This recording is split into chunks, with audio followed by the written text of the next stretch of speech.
ngiyayikhetha inkosi enhle yasebuhleni unyazezulu. Amen. Zikhonzi ezinhle enkosini, umntwana oguqile ungwakaChonco isibongo kwesakamthethwa empangeni emzini wasenkululekweni. Ayibonge Nkosi. Lapha eThekwini ngisemseni kwaMashu. Zikhonzi ezinhle enkosini, sibonga ithuba esilitholayo sabantwana bakanabashu. Ngikuvamisile bangcwele ukusho lokhu ukuthi ithuba elinjengaleli liyithuba angeyilo lethu, kepha kusuke kuwumusa wabazali bethu nabagcotshwa bethu. Ayibonge Nkosi. Ekufuna ukuthi ke bangcwele masilithola leli thuba siliphathe kahle ukuze nangesinye isikhathi masikhonza basikhumbule. Bathi ke abadala baNazaretha yake yakhuluma inkosi yesibili isemzini omdala wasePhakameni. Bathi kwakuvala umhlangano kaJulayi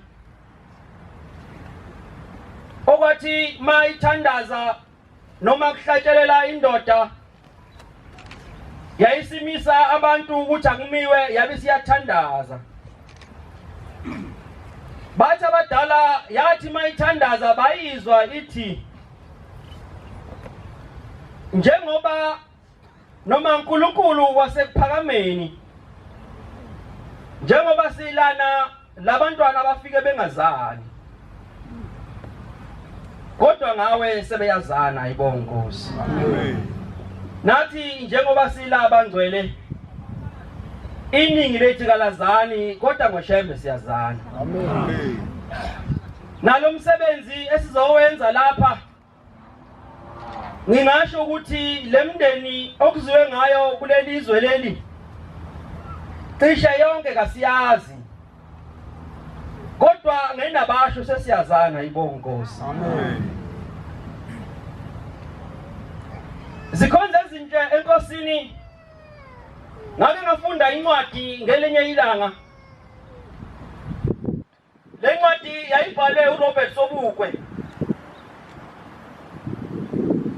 Uma ngifunda lencwadi zikhonza izinhle enkosini kunendaba la khona ezweni laseRussia kuthiwa imfene zayingasekho. Uma seyiphelile imfene kulelizwe sebeyasuka belungu bacela amadoda amathathu bayinikeza impahla bathi gqokani lana mase ngizenza imfene.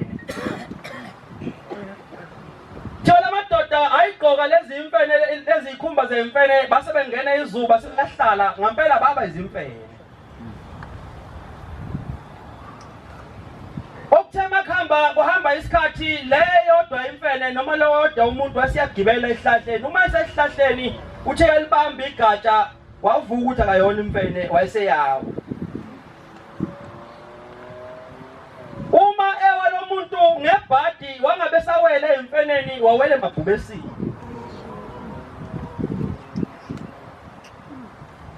La seliyasondela elilodwa ibhubesi wayesiyaphuma number 1. Makusondela lesibili ibhubesi number 2 wasiyalandela. Yayisiyakhala le ndoda. Okubhlungu uyangabisakhalisa kwemfene ngiyacabanga ukuthi yakhala ngeSirashiya yathi Nkosi ngisize. Uma lisondela leli lodwa ibhubesi seliyafika endlebeni yakhe selifike lithi kuye hayi sonke sindawona. Uma bephuma kule ndawo usethi lo mlungu njengoba nilana nina nobabili bengifuna unikhombisa ukuthi njengoba nilana kanifani. Ithi izenzo zenu kayifani kodwa ningabantu. Njengoba lona eyibhubesi ngokomthetho bekufanele kuhle. Ithi kodwa ngoba ubonile ukuthi umuntu yikho ezekuwa zokuhlebela. Nathi bantwana benabasho njengoba silana sizoba khona sibe ngabantu.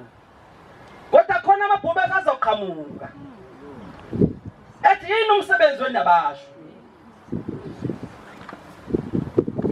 Bathi abadala maNazaretha yakhuluma yona inkosi yesibili. Yathi isono sokuqala noma uphawu lokuqala lokuhlubuka komuntu ungabaza. Ithi ngoba uyangabaza umuntu azigcina sengabaza ngisho izwi likaShembe. Ethi le nabasha yikho lento akazi kube inabasha enyanga izulu. Ethi nabasha yabantu le. Kodwa kubhlungu uma uNkulunkulu ekhuluma ngoJulayi noma ngoOkthoba uthi ngizonikeza intshakela ibandla inabasha. Amen. Akayisha yini?